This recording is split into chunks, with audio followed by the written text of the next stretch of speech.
Salve, salve tropa, Criador RJ aqui novamente, hoje trazendo pra vocês videozinho aí, voltando à história não, né, recapitulando a história enquanto eu faço o evento.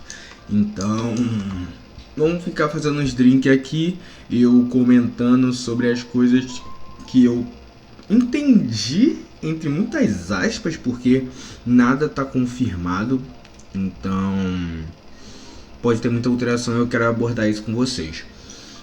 O que acontece? Aproveitando isso, antes de começar essa brincadeira, eu vou falar das paradas que eu fiz pós o último vídeo, que era de terminando a história. Após terminar a história, terminei totalmente a exploração dos mapas, peguei todos os baús, pá, zerei tudo. Fiz todas as missões do relojoeiro, que no caso entreguei o dinheiro do relojoeiro, né, que no caso é o reloginho, entreguei o dinheiro pro reloginho, upei a estátua até o máximo. Outra coisa que também aconteceu, nessa atualização tem 3 missões atualmente, pelo que eu vi, talvez na segunda parte apareçam mais missões, mas missões de mundo mesmo escondidas tem 3. Uma dessas fica aqui, nesse exato lugar, só você teleportar pra cá vai ter uma mulher aqui te esperando. A outra fica no pavilhão, não, minto, a outra fica no parque aqui, temático. Não lembro se fica nessa parte aqui da esquerda. Não, calma aí. Ela ficava naquela parte onde tinha os bagulho de cinema. Cara, eu não lembro exatamente onde é, eu acho que era aqui. Ou ela ficava desse lado aqui ou aqui, não me engano. Era nessa redondeza aqui, que é uma mulher que é uma ativista. É uma ativista. Essa é a segunda missão.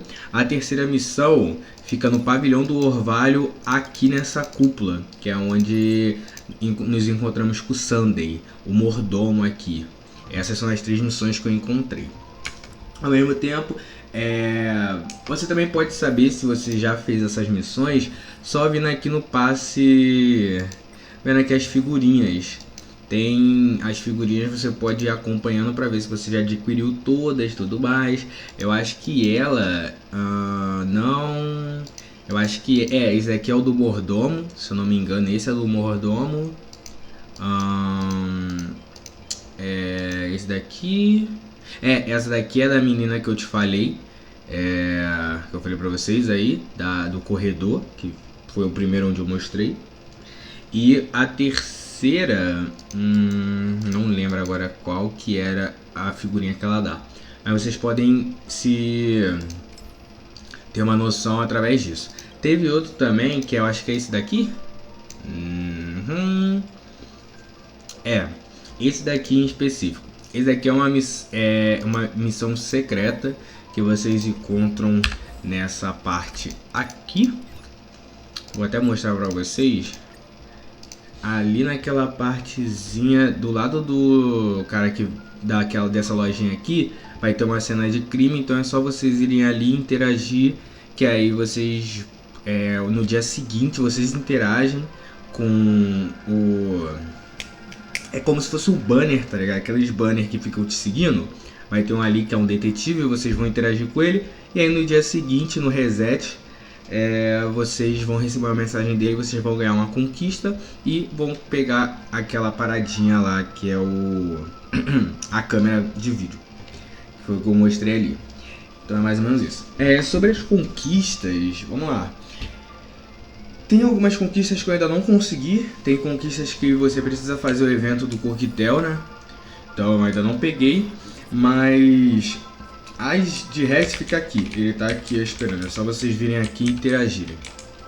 Mas enfim, falando das conquistas.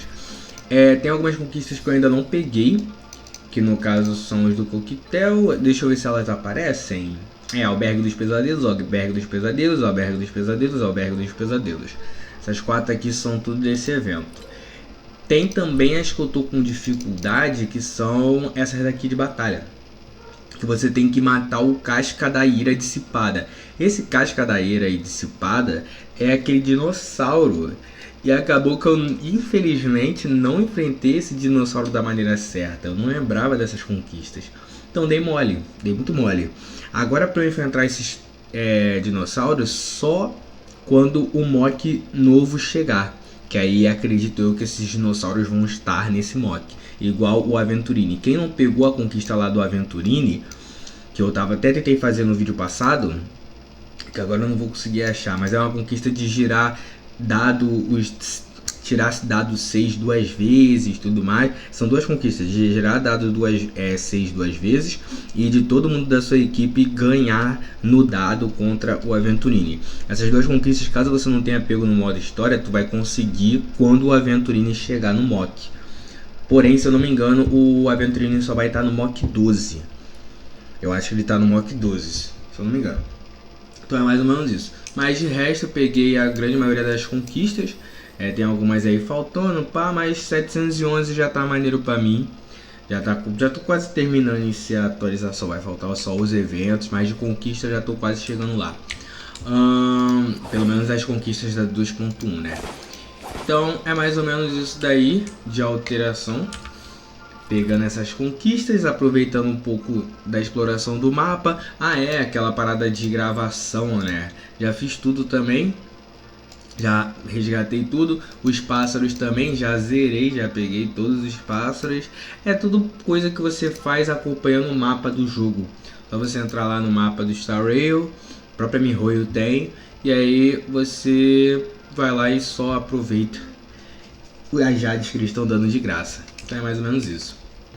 Agora vamos focar na última missão que falta, que é o do albergue, né? Calma aí, eu esqueci como é que faz. Tá, é assim. E aí, vamos falar, né, sobre essa história que me deixou bem pegado mesmo. Me deu uma confusão, ainda tô confuso em muitas partes. Tem muita coisa que tá me deixando bem confuso, e por isso que eu tô fazendo esse vídeo, pra conversar com vocês, e vai que alguém tem alguma resposta pra mim que eu ainda não consegui resolver na minha cabecinha, né? Então vamos começar aí. Se o cachorro começa a latir, sempre. Vamos falar também com a Sioban. Aproveitar aqui. Eu não sei como é que tá a situação, né? O Gallagher ainda continua como barman ou não? Como é que tá a parada? Já nos conhecemos, se soltar um pouquinho, esse lugar é silencioso, mas tudo bem. A gente pode falar o que a gente quiser aqui, tá? A Sioban, pelo que eu vi, ela era uma pessoa da família Iris, tem logs. Eu até tava dando uma olhada nos logs, né? Pra também fazer esse vídeo. Teve umas paradas que eu quero comentar com vocês. E a Sioban aparece um desses logs, que é um log de um cozinheiro. O cara tava se preparando pra cozinhar, pá, e aí ela vai lá pra tentar motivar ele. Na época ela ainda fazia parte da família Iris. Eu acho que era da família Iris. Foi tudo bem nessa última conversa com o Gallagher. Pode parecer que ele não liga pra nada, mas na verdade ele vive de cabeça cheia, caso contrário ele não viveria. Meu boteco é só alegria. Tá, vamos ver. Vocês estão direto assim, vocês são bravos com você, tu briga, eu gosto do seu jeitão.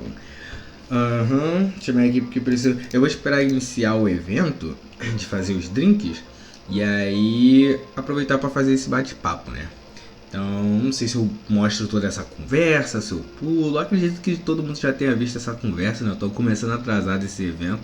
Então acho que eu vou dar uma pulada aqui, aí quando o evento em si começar, a gente começa com esse bate-papo. Voltando aqui, já que a gente vai fazer drink, também aproveitei para pegar um cafezinho. Agora tá tudo pronto para começar, bora lá então. Como vocês já sabem, 2.1 terminou em aberto. Então tem muita coisa que ainda não dá para afirmar. Porém temos algumas coisas que já dá também para afirmar. Igual uma delas que, ao que tudo indica, o relojoeiro era um seguidor do Enigmata. E eu vou me aprofundar mais nisso. Então, a minha intenção aqui é pontuar cada personagem importante da história, entendeu? Então vamos começar. Primeiro, seguindo pela trajetória de como foi a história, eu vou já retirar os personagens que não apareceram. Por exemplo, a SW, a participação da SW foi inexistente. A participação da Sparkle foi interessante. Foi mais voltada ali pra dar umas dicas pro Aventurini, né? Ela apareceu... É meio estranha a Sparkle saber de muita coisa, mas ao mesmo tempo a Sparkle, ela tem muitas conexões. Os tolos têm muitas conexões. Diga-se por passagem que o Sampo conseguia ir e vir à vontade, né? Em Belobog. Então, por conta disso eu até entendo que tá, Sparkle tava sabendo de umas paradas a mais, só que ao mesmo tempo ela é de uma facção neutra, né? Os todos mascarados é meio que neutro, eles só fazem o que querem. Então, beleza, a participação da Sparkle foi justa. Ao mesmo tempo que ela fez um corre ali com o Sunday, né? Ela se passou de Robin, pá, conseguiu uma grana. Ela também ficou rindo da cara do Aventurini e ainda ajudou o Aventurini. Eu não sei se pode se afirmar que a Sparkle tem um pouco de raiva do Aventurini por ele ter negado o convite para fazer parte dos tolos, né? Que ele foi convidado para fazer parte dos tolos, só que ele não aceitou, ele preferiu ficar com a CPI. Então, talvez seja por isso que ela fica meio assim com ele, quem sabe, né? Mas de qualquer jeito ela se divertiu bastante, ela conseguiu ter uma presença ali de palco, ainda mais abafando o fato da Robin ter realmente morrido, né? Então vamos continuar aqui. Ai, dá pra até escolher gelo? Ai, bravo, bravo. Então vamos pro próximo. SW já foi, a SW não apareceu, a Sparkle apareceu um pouco. Vamos falar do Sam logo, né? Vamos tirar o Sam da área. Então o que acontece? Pra mim, o Sam teve uma participação curta, porém bem impactante. Por quê? No início, já começa a 2.1 com ele tendo aquela luta com a Acheron. A luta não durou nem 2 minutos, vamos ser sinceros. A luta não foi longa, não foi. Mas teve uma interação bem interessante com a Acheron. Deu pra notar um pouco como é a personalidade do Sam. É uma personalidade bem firme, entendeu? Parece uma pessoa bem correta. E dá pra perceber também que já passou muita coisa. Dá pra entendermos mais ou menos pelo ornamento de Glamoth. Então já dá pra ter uma leve noção. Só que provavelmente vão desenvolver mais isso também na 2.2. Acredito eu que vai ter muito desenvolvimento na... Ai, o cachorro não para de latir. Eu vou dar uma pausa. Acho que foi, hein? Então, continuando. Não foi não. Mais uma coisa também. Ao que leva a entender, o Sam atualmente não tem... Isso é muito estranho, mas eu diria que o Sam não tem um objetivo fixo, digamos. Ele só tá seguindo o objetivo ali igual todo mundo tá fazendo as paradas que o Hélio manda, né? Acaba sendo isso no final. Tá, vamos lá. Então, continuando aqui, dá pra perceber que agora o foco dele é viver em prol do objetivo dele. Pelo menos foi isso que eu percebi, né? Tanto é que ele mesmo diz que não tem nada de importante. Não tem mais aparentemente nada de importante na hora que ele vai falar com o Prota. Nada de importante no caso de personagem de algo a mais. Ele diz que Blade... Continuando, depois de quase uma hora ele parou de latir. Mas então, para finalizar a parte do Sam, pelo que deu pra perceber, ele disse que então que vai tentar fazer as coisas do jeito dele. Até porque a Acheron perguntou se ele gostaria de ajuda depois da luta, né, que eles tiveram. E ele disse que não queria ajuda, que ele faria as coisas do jeito dele, já que o próprio Hélio disse que o Sam poderia fazer o que ele quisesse, né. E pelo que dá pra perceber, o jeito do Sam no final vai ser sincero.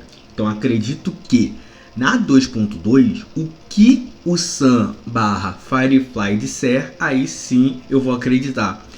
Porque tem muita coisa que tá em aberta ali, umas paradas desconexas, coisa tá pegada. Pra completar também, né, a Acheron perguntou se o Hélio tinha alguma coisa pra ela, mas ficou aquela situação meio que, O Hélio não tem nada pra você programado não, paizão. Aí a Acheron ficou pianinho e foi embora. Tá, agora vamos lá. Próximo personagem, participação da Acheron. Gostei bastante da participação da Acheron. Não foi... Uou, caramba! Tipo, no meu ponto de vista não foi tão impactante. Mano, querendo ou não, a participação mais impactante foi a do Aventurini. A 2.1 toda girou em torno do Aventurini, né? Mas deu pra já concluirmos algumas coisas da Acheron. Não foi tudo explicado sobre ela, mas já dá pra concluir algumas coisas, né? Por exemplo, aquela conversa que ela tem com um senhor que eu não sei quem é, mas ela teve uma conversa com algum senhor e ela disse que pretendia ir pra Penacony e tal, mas Penacony não tinha o que ela procurava. Então, vamos lá. O desenvolvimento dela provavelmente só será feito na próxima atualização, né? Com a chegada do Buttheel. Buttheel, mano, tem que chegar na 2.2, pelo amor de Deus. Ele tem que, já que ele vai ser lançado na 2.2, ele tem que chegar também na história da 2.2, ficaria muito top. Mas a forma como eles mostraram a real existência do dispositivo X também foi maravilhosa. Porque o dispositivo X, eu já sei dessa parada há muito tempo, desde a primeira vez que eu li sobre o Dr. Primitivo. Na época, quando eu comecei a jogar, eu fui ver lá as facções e tinha dispositivo X.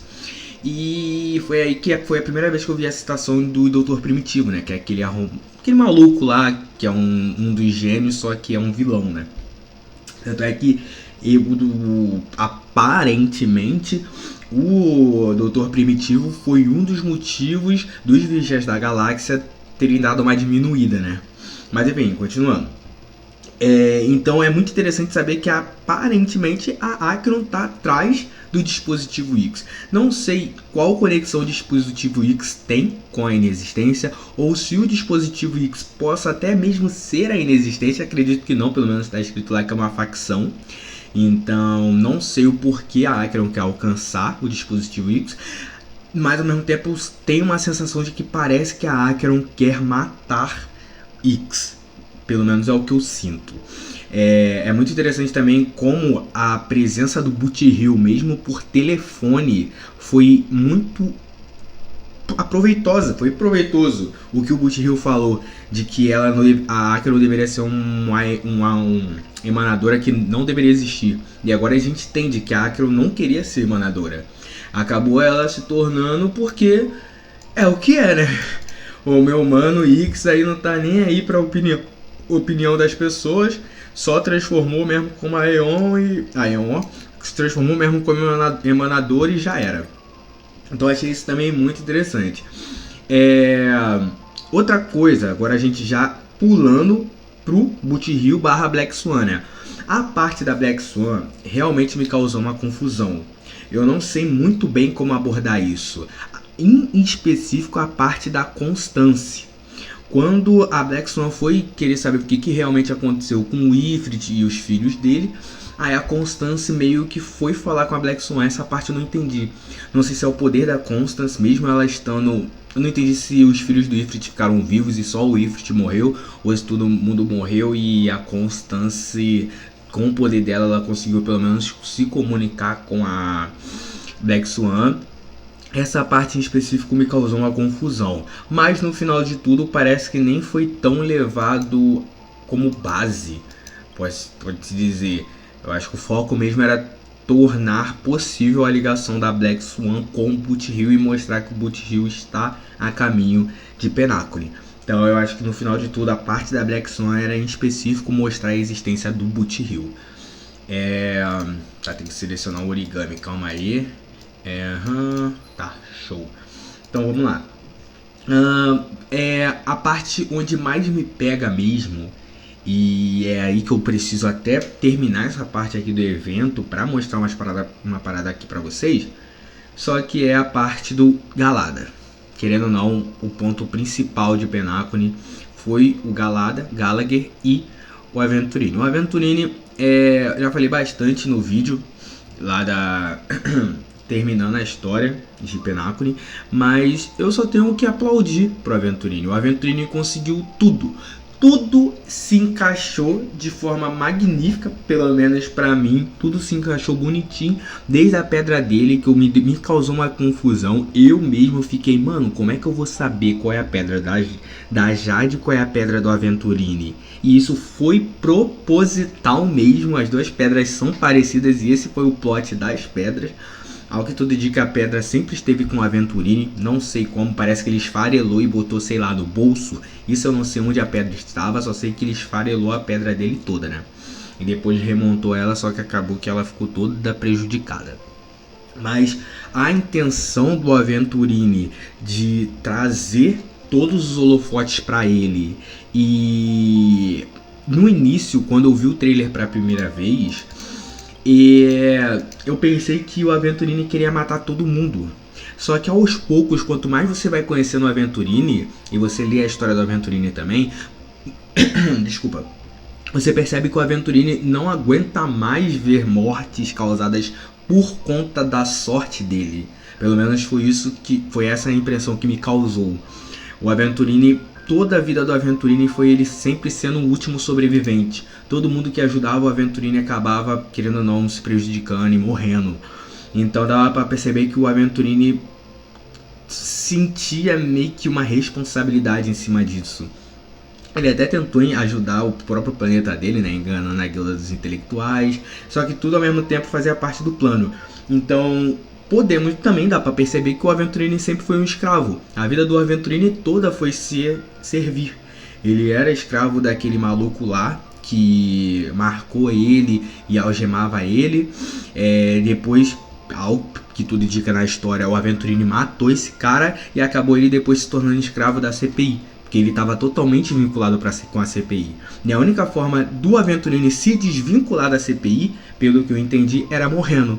E ele conseguiu juntar todas essas peças de maneira magnífica, utilizando a morte dele como base principal para a CPI conseguir retaliar Penacony.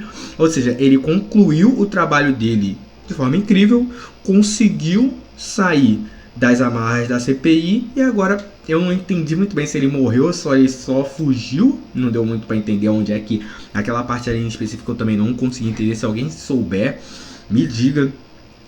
Aquela parte onde o Aventurine vai conversar com a Acheron é uma parte onde me pegou bastante sobre a morte, se a morte realmente não existir. Isso daí eu tentei rever, mesmo assim minha cabeça não tá entrando na minha cabeça essa parada. E também não sei pra onde o Aventurine foi. Parece que a Acheron cortou a bolha dos sonhos e o Aventurine saiu de Penacony e foi pro mar dos sonhos. Só que eu não sei muito bem como é que funciona isso, então estranho. Eu fiquei bem confuso nessa parte e até agora eu não consegui uma solução. Mas de qualquer forma o Aventurine conseguiu sobressair demais. Eu não botava tanta fé assim no Aventurine, ele conseguiu entregar tudo. Não esperava nada, entregou tudo. O maluco conseguiu fazer com que a morte dele, já que ele era um embaixador morrer num país que ele está fazendo uma visita, é a pior coisa do mundo. E a CPI vai utilizar isso como a favor. Tanto é que a Jade, no final de Penacony, já mostrou isso, né? Já mostrou que ela tá indo já conversar lá e parece que ela já está tentando ingressar em Penacony. A própria Topaz já estava em Penacony, né? Ali só rondando. Então tá tudo certo. O maluco conseguiu de forma incrível aproveitar tudo. Acaba que eu nem tô lendo essa parte aqui da história da Siobhan. Depois eu vou ver o vídeo, aí eu leio com calma. Vai que tem alguma coisa aqui importante. Mas no mais é mais ou menos isso. O Aventurine, parabéns, o maluco amassou. E por fim, e que é, como eu disse, a parte mais importante, é a parte do Gallagher, da morte. Eu coloco tudo isso junto, porque tem tudo conexão. A parte do Gallagher, a morte, o relojoeiro e a família em si, a família como um todo, desde o Sunday até a Robin, né? Já que, ao que tudo indica, o Sunday morreu também no final. Todo mundo tá morrendo e Ninguém tá tendo chance de ficar vivo. Sai um, entra outro. Sai um personagem, entra outro. Digamos, saiu o Sunday na 2.2, vai entrar o Boot Hill. Saiu a Robin, talvez na 2.2 a SW apareça, porque a SW tá ali também na história, só que ainda não apareceu, então talvez ela apareça. Mas o foco principal mesmo é esse daqui que eu quero mostrar pra vocês agora. A parte do Gallagher, a morte, o relojoeiro e a família. Estava dando uma lida nos logs do jogo e eu me deparei com duas coisas que me pegaram maneiro. Que é falando sobre o relojoeiro, e isso é interessante. Não, foram três coisas. Primeiro, deixa eu achar aqui e já volto. Então, vamos lá. O primeiro que me pegou bastante foi um hino de cordas harmônicas, que fala sobre um longo poema que conta a história da descida das diversas manifestações de Chip à grandeza de Mil Faces. Qualquer coisa vocês pausam ali para ler, mas o que eu quero é os nomes domínicos. Então, eu não vi citação nenhuma disso ainda na história, porém eles talvez utilizem isso no futuro. Mas eu acho importante vocês saberem esses nomes, que é Domínicos. Aparentemente, esses aqui, todos os nomes que eu vou falar aqui são como eu posso dizer, as manifestações de Chip. Não sei se vão deixar de existir, já deixaram de existir, ou se ainda continuam aí, podem aparecer na história. Então tem Domínicos, Constantina, Aeleneve e Beatriz. Esses quatro aí, e acho importante esses nomes, achei bem interessante, mas a parte em si do relojoeiro começa aqui. É a investigação que eles fizeram em cima do relojoeiro. Então vamos lá. No caso aqui, como que começa esse log? Eles dizem que o relojoeiro existia antes do estabelecimento do Conselho da Família. E ele ganhou o apoio de várias figuras influentes em Penacony, incluindo Hanunui e Glaucus. Hanunui é o Hanu. Guardem o Hanu porque eu acho que ele é o mais importante de tudo. Relojoeiro, no caso o reloginho, e o Hanu. E nesse log aqui eles dizem que o relojoeiro tem várias faces. Ninguém sabe ao certo como é a real aparência do relojoeiro. Ninguém realmente sabe como que ele é ou que acontece. Todo mundo pega algumas deixa eu lembrar, algumas lembranças do relojoeiro, só que todas as lembranças que as pessoas têm do relojoeiro quando alguém viu são de aparências diferentes. E aí o que eles dizem? O seguinte: é bem capaz do próprio relojoeiro ter ligação com o... Cadê? Deixa eu só achar aqui. Relojoeiro uso tal. Relojoeiro tal. Deixa eu ver. Não tava nessa parte aqui, meu Deus. Achei. Então, eles dizem aqui que examinou as memórias das testemunhas e revelou que quase 6% dos relatos oculares são genuínos. No entanto, é estranho que o relojoeiro apareça como uma imagem borrada com uma voz peculiar em cada memória, com detalhes consistentes como tipo de corpo, aparência e até mesmo gênero. E aí eles dizem: nossa hipótese é que o relojoeiro tem a capacidade de ocultar sua imagem das memórias de uma capacidade frequentemente associada ao enigmata. E é aqui que entra a situação. O que acontece, gente? Essa parada do enigmata é uma coisa muito cabulosa, pelo menos me causa uma sensação de um desconforto absurdo. Porque o enigmata, a rapaziada que segue o enigmata, que são os fixologistas da história e os fixologistas da história e os enigmáticos. Então, eles conseguem distorcer totalmente a história.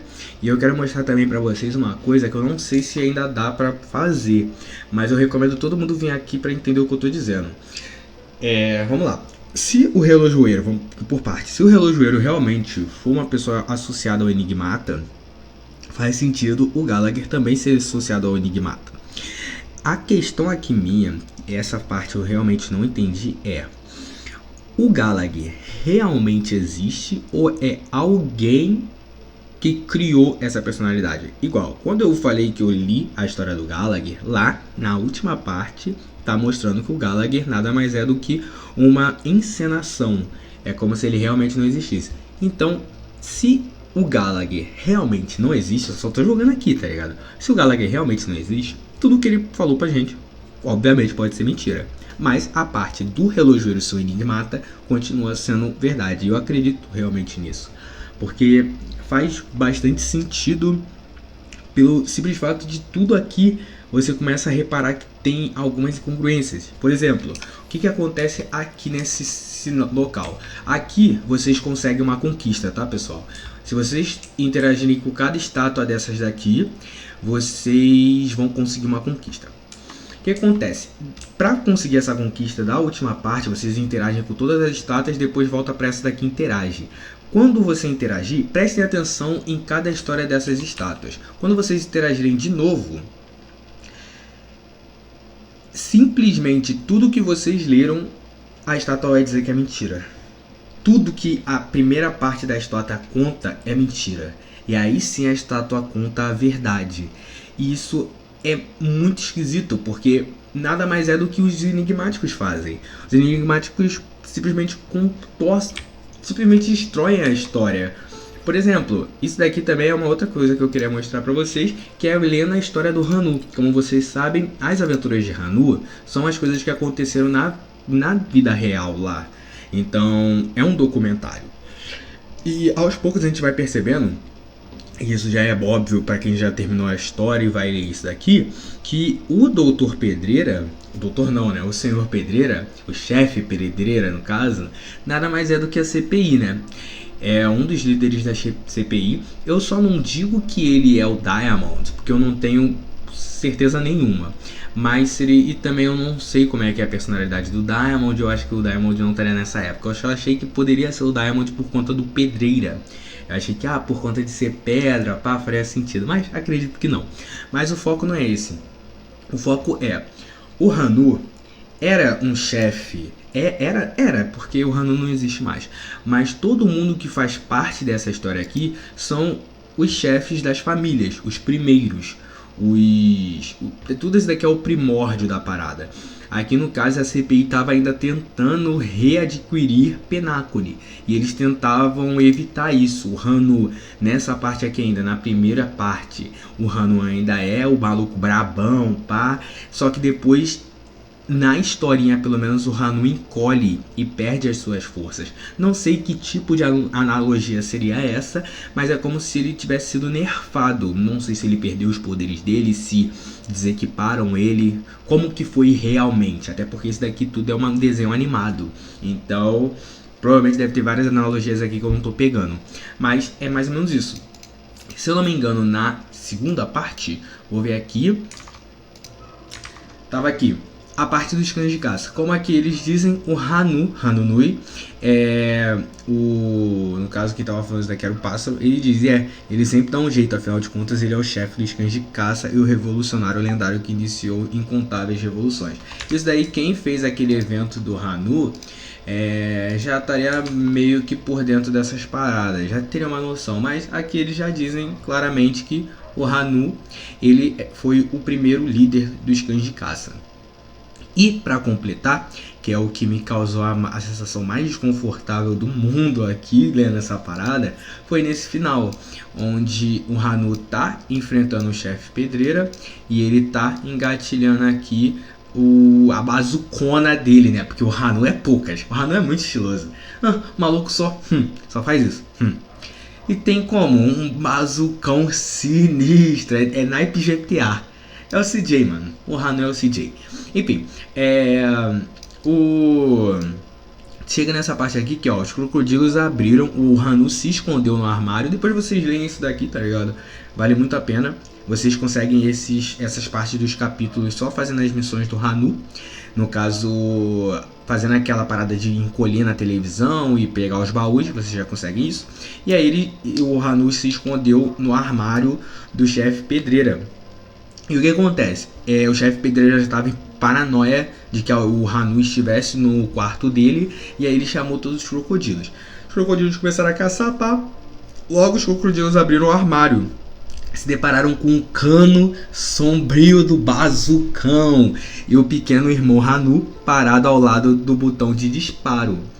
E aí, simplesmente o Hanu tava com uma escuta não, ele tava com um ponto. Então ele tava falando com eu esqueci como é que é o nome. É o pássaro de origami, o primeiro. Se vocês lerem aqui vocês vão lembrar, mas eu realmente esqueci o nome dele. Mas continuando. E aí esse pássaro de origami fala: eu sei que você consegue, você é o relojoeiro. E aí o irmão Hanu, no caso, ele respondeu com um simples pff, e pisou no botão de disparo. Um rum incrível, uma explosão ensurdecedora seguida por silêncio completo. E aí termina. Então, depende muito da sua interpretação. Vocês depois lendo tudo isso daqui, vocês me digam o que vocês interpretaram. Pra mim, o Hanu sempre foi o foco principal de tudo. A gente não vê tanto o reloginho. Sendo bem sincero, se vocês forem ler tudo que acontece sobre o Hanu sempre é o foco principal. O reloginho tem seus poderes, eu sei que a história principal é do reloginho, só que, ao que tudo indica, o reloginho é o relojoeiro, só que é muito estranho isso. É muito estranho, ao mesmo tempo acaba que você sempre vincula o relojoeiro como o reloginho. Mas será que então o relojoeiro não seria o Hanu? E isso aqui é muito esquisito. E eu comecei a duvidar de tudo, porque eu não sei no que acreditar. Até porque não dá pra você saber se o que você... E o cachorro voltou a latir, mas eu já tô terminando. Não dá pra você saber se o que você está lendo é verdade ou invenção de um enigmático. Do enigmata, onde um ficcionista da história mudou a história. Como é muito possível, já que agora os seguidores do Enigmata chegaram, é bem possível que a própria MiHoYo possa fazer essas brincadeiras. Eles podem muito bem contar uma mentira absurda como se fosse verdade, botarem mó base, mó ênfase, e depois eles só terem essa tirada e falar: ha, isso daqui tudo foi inventado por um ficcionista da história. Então, como eu disse antes, tudo que a partir de agora, eu vou continuar lendo os logs, mas eu vou sempre estar com o pé atrás, e eu só vou acreditar no que a Firefly me disser. Porque assim, é possível também a Firefly mentir pra gente, pois é um roteiro do Hélio? Pode ser. Às vezes é melhor o protagonista, no caso, não saber da verdade. Mas eu prefiro acreditar na Firefly do que esses logs. Esses logs é muito fácil de ter sido alterado.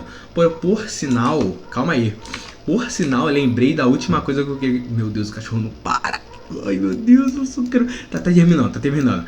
Por sinal, a última coisa, no caso, é o seguinte...